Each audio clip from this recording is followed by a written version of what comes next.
Hello, welcome in. We are going to do an all signs collective reading. I've set the intention that this reading goes like through the weekend. So whatever day you're seeing this, through whatever weekend is next.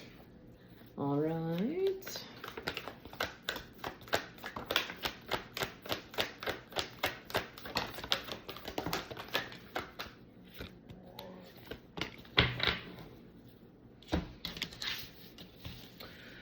We will get all the cards out before we dive into the message. And in fact, I was even called to get my Gateway of Light activation deck out. But I don't remember most of the full messages from that deck, so I grabbed the book.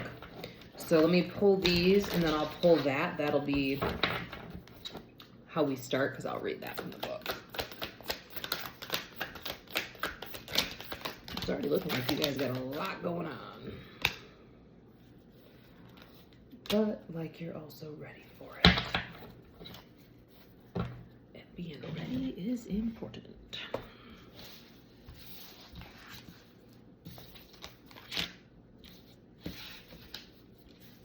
Yeah.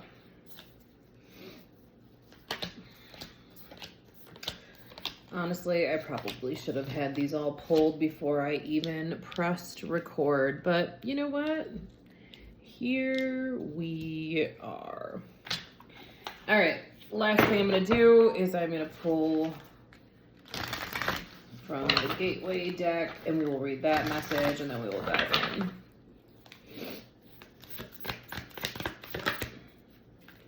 Oh, okay, 2. Maybe. Okay.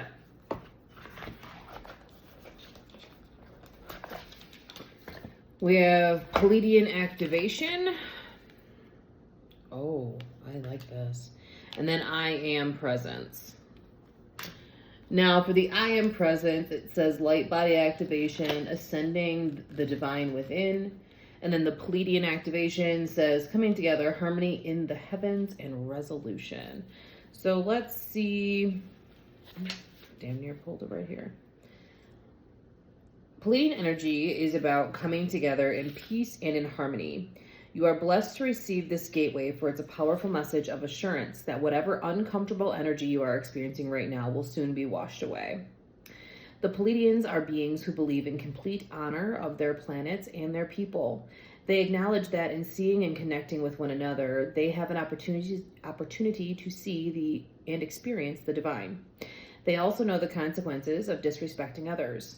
It's for this reason that this is no longer possible for them. If you are being challenged by loved ones now, aim to shift the dynamics of this relationship through a loving approach. The lesson you are facing at this time is an opportunity to heal old wounds and operate from a higher state of being. And then went too far.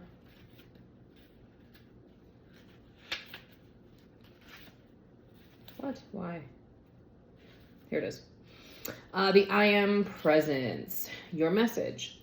You are experiencing a great shift, which is helping you understand yourself in ways that were previously impossible. This is an exciting time. You are connecting with the highest form of intelligence within you. The body of light within you is growing brighter, and you are becoming aware of how your actions and choices affect the unfolding of your future. The bright light you are expressing yourself. Oh, that did not make sense. The bright light you are is expressing yourself unapologetically. I feel as though those are going to be important as we move through here. So Spirit is asking for you at this time to remain flexible, to be open to change occurring in your life, okay? For a lot of you, you chose this change. You chose to activate your I am presence and make some shifts and make some adjustments in your day-to-day life, in your mental space that allowed you to shift the narrative of your life. you were doing some deep dive thinking. And it wasn't surface level. Definitely was not. It was deep dive. It was, what do I bring to my life? What joy do I bring? What, I'm even hearing for some of you, like, what depressive energy, what depressive thoughts do I bring to my life? And how do I shift this narrative? How do I really start adopting a different presence in life? Because ultimately what you're really looking for is how to get in flow and in alignment with your highest self, the I am presence. And so trying to bring that into the mix is shifting your energy from I need, to am I in alignment? What would I do today? What would I shift today? What would I change today to bring myself into alignment? And that's important because from alignment, we get the joy, we get the happiness, we get the little gifts from the universe, and we can recognize those as such. We can see them as little gifts. We can own the fact that we are creating the magic. And from that magic is how we then create life, right? Spirit wants you to get good being in coordination, being in coordinated efforts with them, with people they put on your path for a divine reason. Pro tip, it's most people in your life, okay? But they want you to get good at offering your goods and services to receive someone else's goods and services in exchange. Now, for my friends who are overgivers, discernment is key, okay? When we are offering our energy, when we are offering what our true purpose is here in life, when we give it away, right? We need to be sure that we are in an energy of also being open to receive. And so if you have more people that are takers than givers in your circle, I probably would not be running around exchanging gifts with these people. Find a new circle. Work in tandem with the universe instead. Like, it doesn't have to be someone in your physical reality necessarily, right? You can work in tandem with spirit. You can constantly say, am I in alignment by doing this? Is this what I need? And then providing offerings back to the universe, right? Whatever that looks like. I do a lot of energy dumping outside. Planting a tree, planting a plant, throwing down new grass seed. Like, that's giving back to Mother Earth. Do that shit. Allow yourself to start experiencing more flow in your life by working with spirit, and then allowing yourself to also coordinate efforts with spirit to give back. And sometimes they might tell you, hey, go offer your services to these people over here. Okay, then go do it. Either way, you are entering into a season where you're paying more attention to the energy that you're putting out and the energy that you give back. And you are recognizing that not everyone is doing the same. And discernment is key. Repeating message. And that you can really be out here doing the most and having all that you desire by simply honoring what you want within and allowing that to be the energy that you put out. It's no longer about operating from a space of abandonment. It is now more like we are reflecting on our interior world, and we are visioning like, hey, so we have an abandonment wound, we have a problem with being abandoned, we know that. How do we start shifting that narrative? What do we have to do in day-to-day life internally to allow ourselves to be comfortable to release that narrative and to call in a new program? Spirit wants to work with you in that, but you have to be open to receiving the guidance.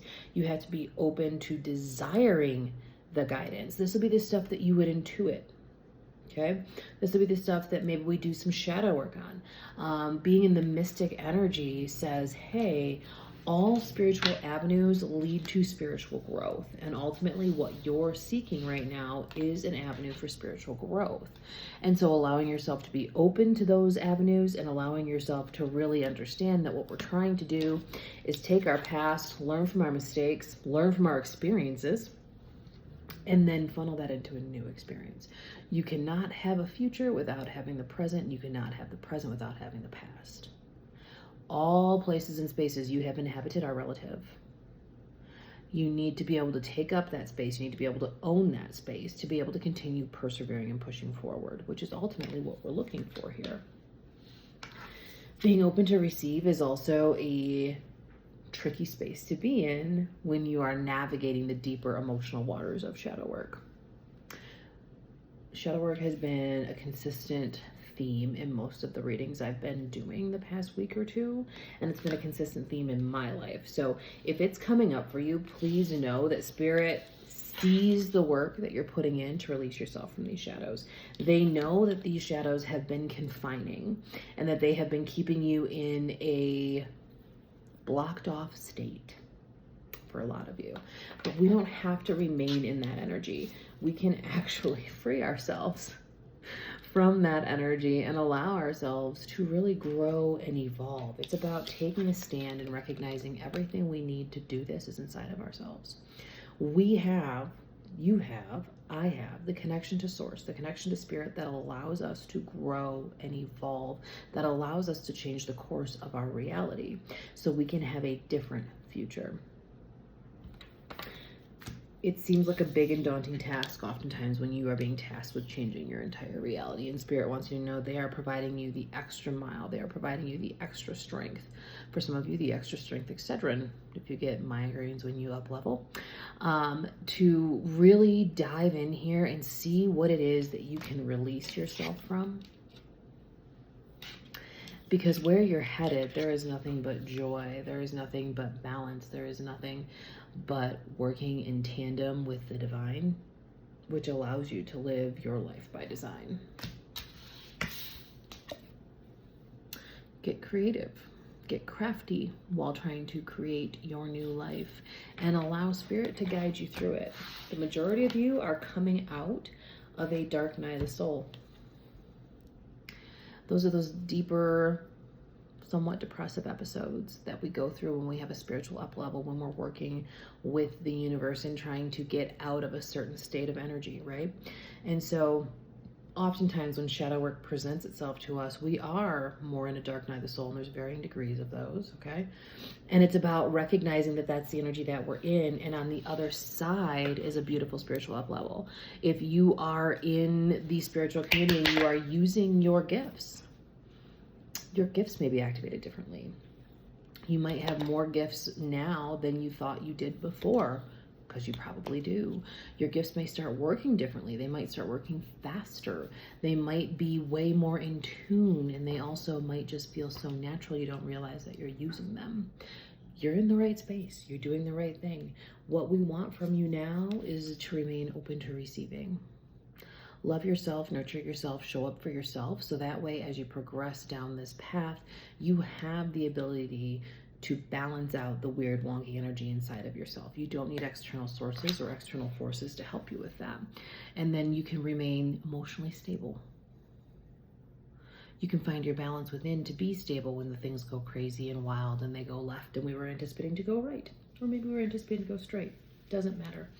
Either way, Spirit wants you to take a chance on yourself. They want you to decide that now is your time to grow and now is your time to thrive, and you are worthy of all of that. Final message and final thought here is anytime there is chaos and conflict, you need to remove yourself. And in order for you to grow and understand how your energy works in life, you have to be willing to walk away from what feels icky, from what feels nasty, from what feels like, this is not an energy I want to put out, so why would I be on the receiving end of this? We're not doing that anymore. Where there is chaos and conflict, there is doubt and there is fear. And if you are on this path and you are ready for the up level, there is no room for the doubt and there is no room for the fear. You have to stand in your deep knowing that Spirit is putting you where you are meant to be so you can get further on your path and start achieving those dreams that you have. And I realize this is a consistent theme because every time you guys up level, you have a new dream. You have a new thought process. You have a new pattern. You have something new to look at. You have something new to let go of. Because with every up level comes new trials and tribulations. That's the life that we're out here living. It doesn't go away. You get better at navigating that. And you are getting better, and you don't give yourself that credit. But now's the time to do that.